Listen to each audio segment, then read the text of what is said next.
The glass doors of an upscale luxury car dealership slide open, revealing a young black boy, Elijah, stepping inside. His eyes widen with awe as he scans the gleaming cars, sleek Rolls-Royces, powerful Ferraris, and polished Bentleys lining the showroom floor. The scent of fresh leather and new car polish fills the air. A group of salesmen, dressed in expensive suits, stand near the front desk, chatting casually.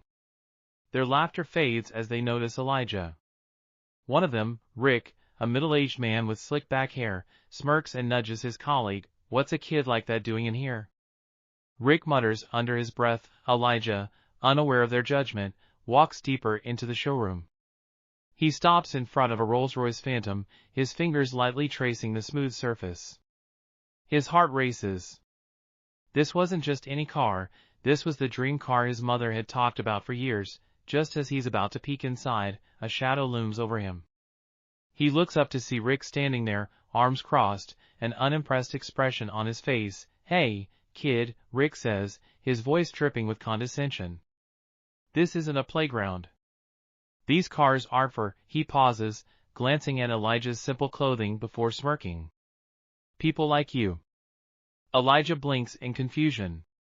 "I just wanted to ask about this car, for my mom."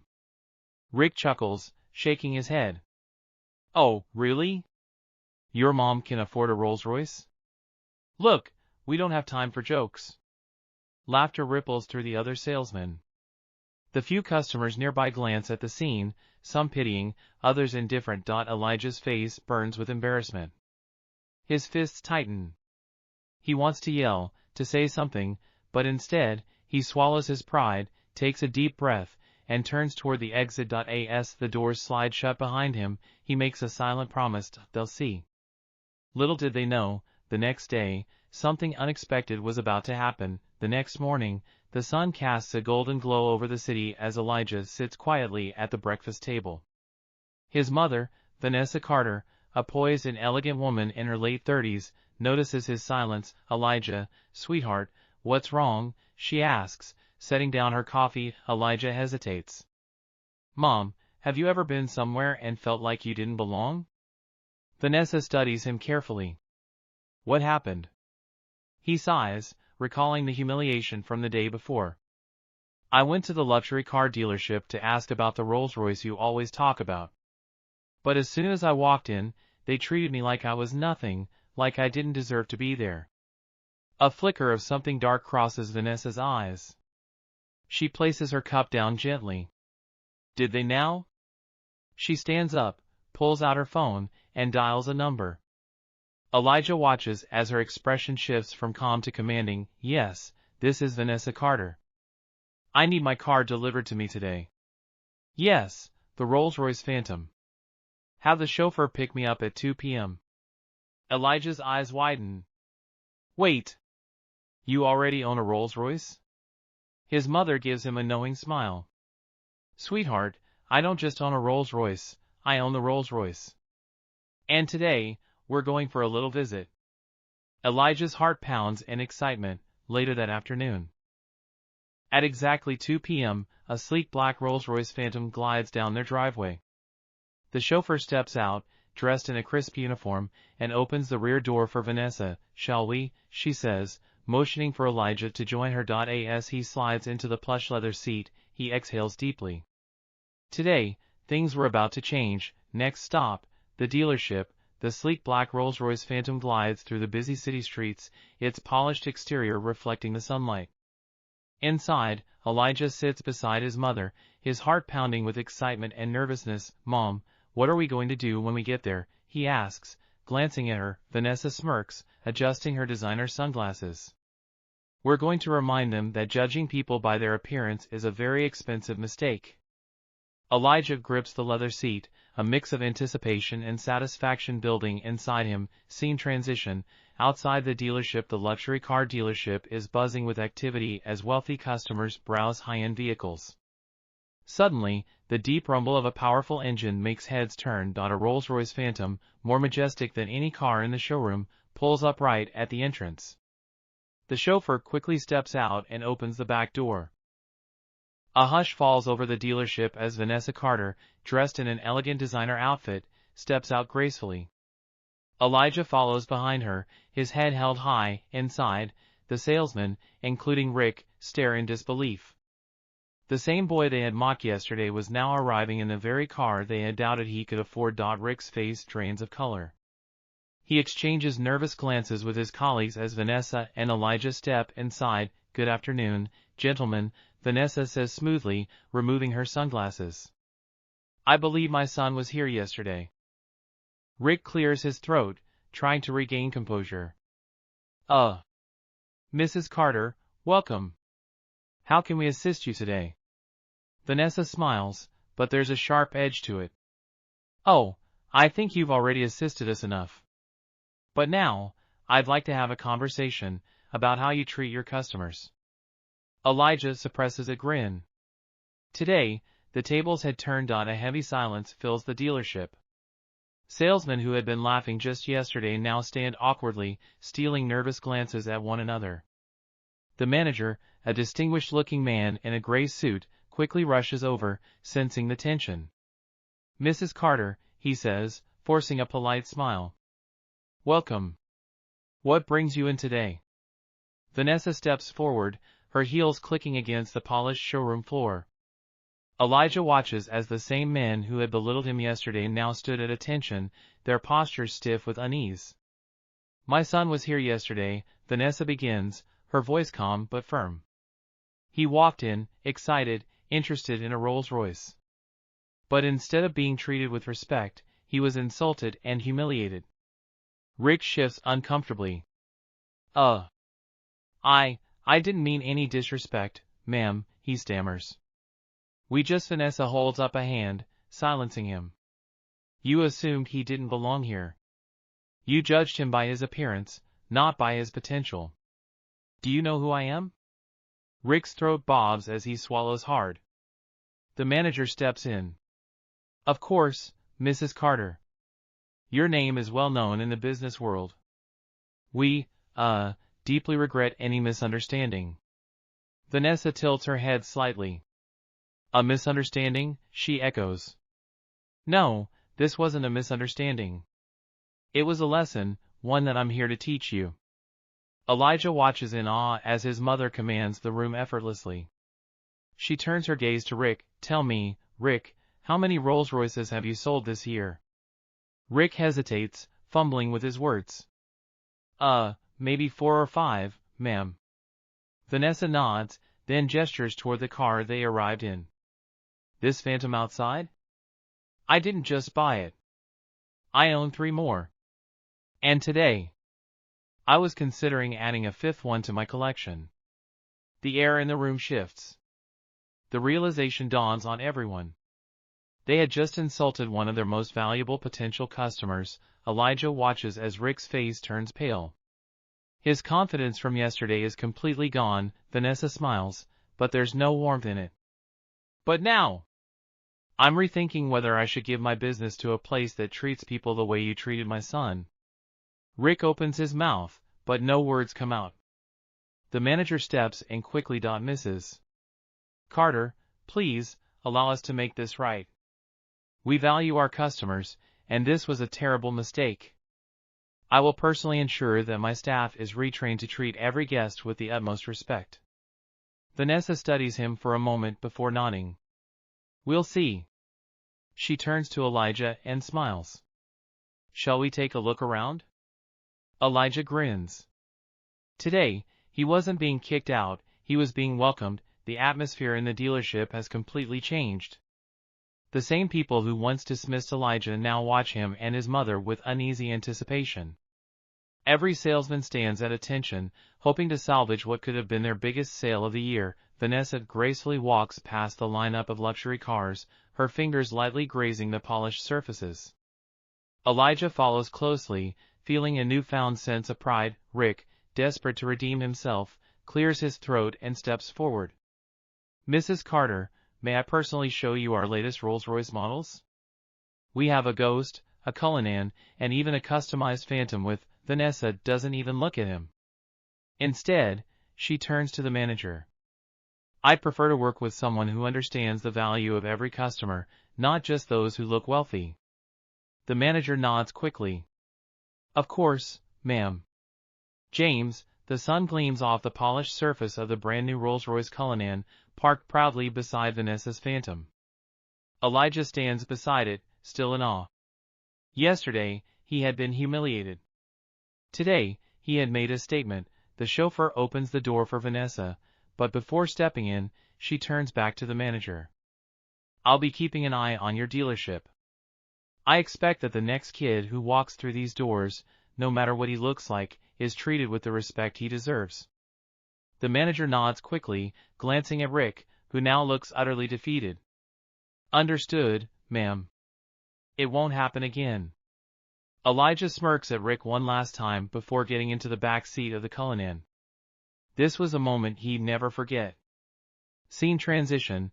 The Carter mansion. The Cullinan rolls up to the massive Carter estate, its gates opening smoothly as they approach. The mansion is grand, with perfectly trimmed hedges, a massive fountain, and a driveway big enough to fit an entire showroom of luxury cars. Elijah jumps out, beaming as he runs his fingers over the new car's exterior. I still can't believe it, he says.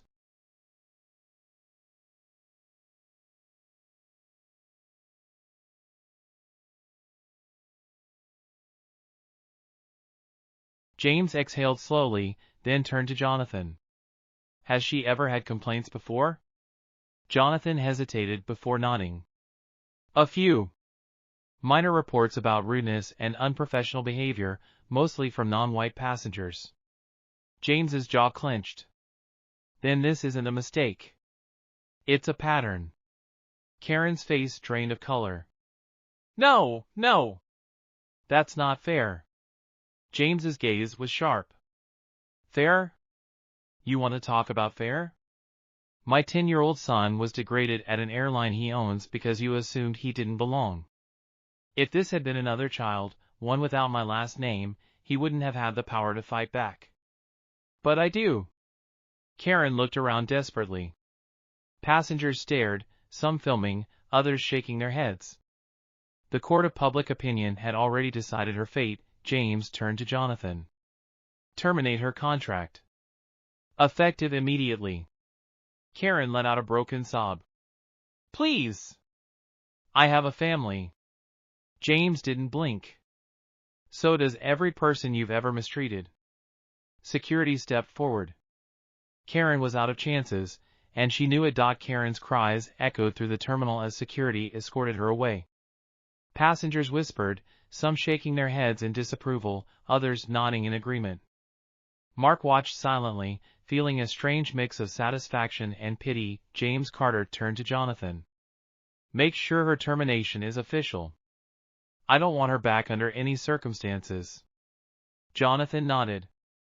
Understood, sir. James then looked at Mark. Are you okay? Mark hesitated. Yeah. I just didn't think it would go this far. James crouched down to meet his son's eyes. You stood up for yourself. That's important. People like her get away with this because no one calls them out. You had power in this situation, but what about the kids who don't? What if this was someone else's son? Mark swallowed hard, understanding what his father meant. It wouldn't have been fair. Exactly, James said. This isn't just about you. It's about making sure no one else gets treated like this again. He stood up and turned to Jonathan. I want a full review of customer service protocols. Every employee, from the top down, gets retrained on how to treat every passenger with respect. And if anyone else has complaints against them, they're gone. No warnings. Jonathan nodded.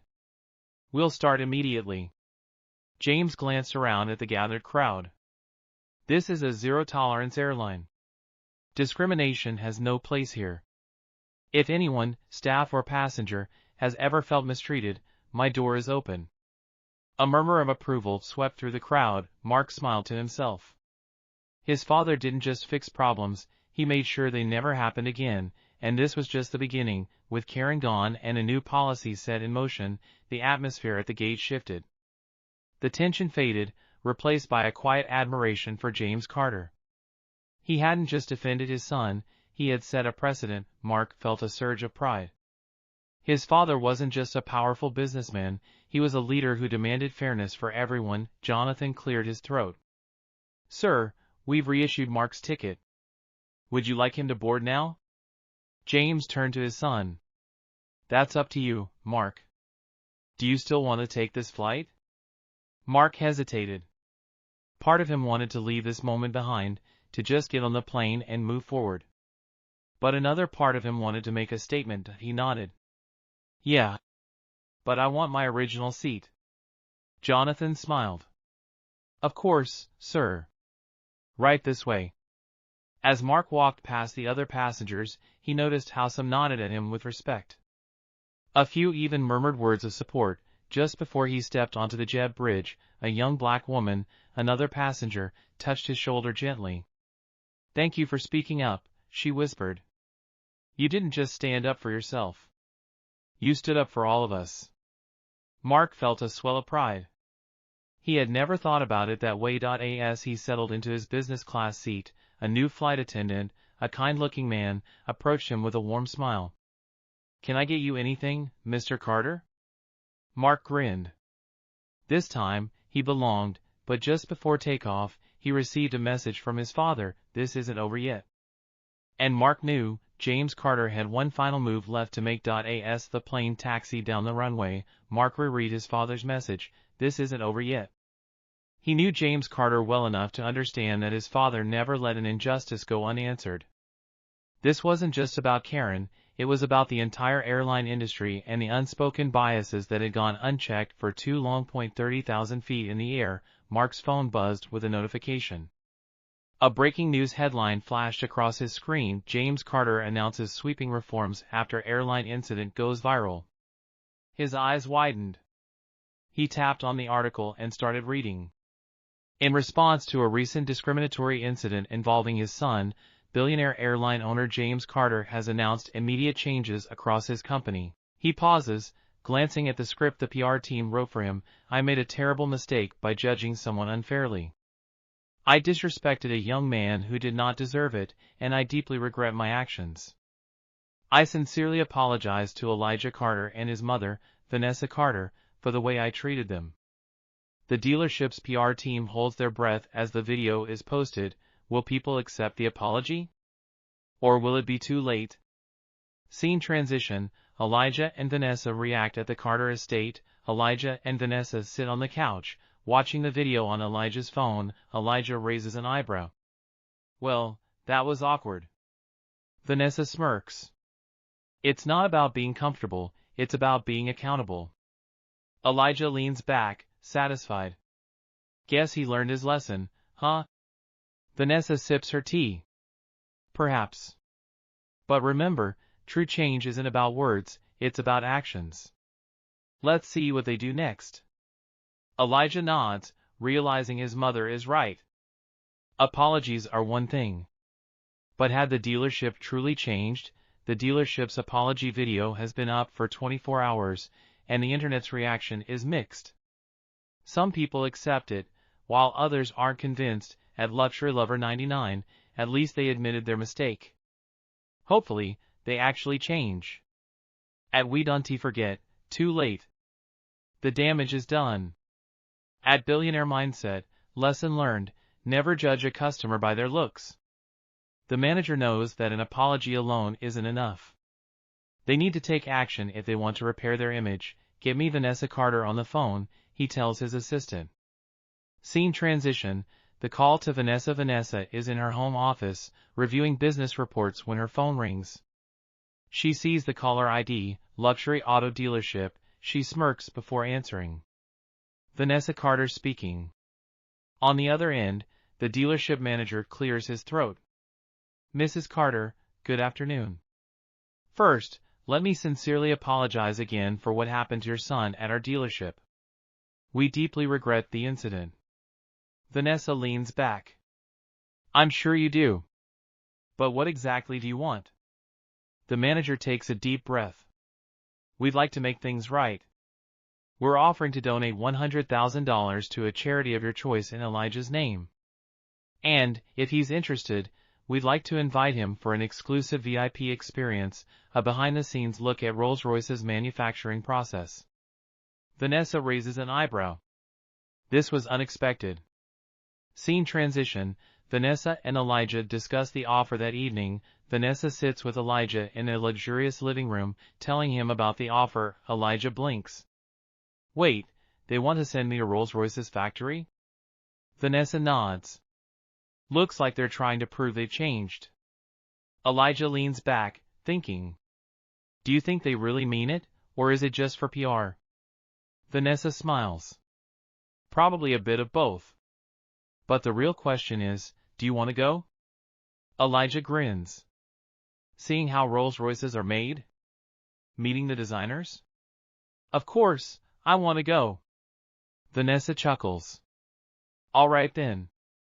Let's see if this experience is as exclusive as they say. Scene transition.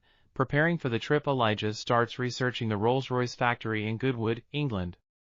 He watches videos of the handcrafted luxury cars, the stitching process, the custom paint jobs. This is going to be epic, he mutters, already imagining himself inside the factory, watching the magic happen. But what he doesn't know is that this trip will bring an even bigger surprise, one that will change his future forever. A private jet touches down in England, carrying Elijah and Vanessa to the Rolls-Royce headquarters in Goodwood.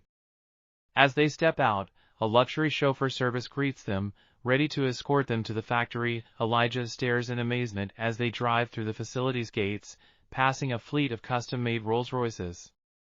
The architecture of the factory is sleek and modern, blending innovation with tradition. I still can't believe this is happening, Elijah whispers as they step out of the car. Vanessa smiles. Believe it, sweetheart. You earned this. Scene transition. Inside the factory tour, a team of Rolls-Royce executives welcomes them personally. The factory director, a man named Mr. Hamilton, shakes Elijah's hand warmly. Elijah, welcome to Rolls-Royce. We heard about your story, and we wanted to show you something special.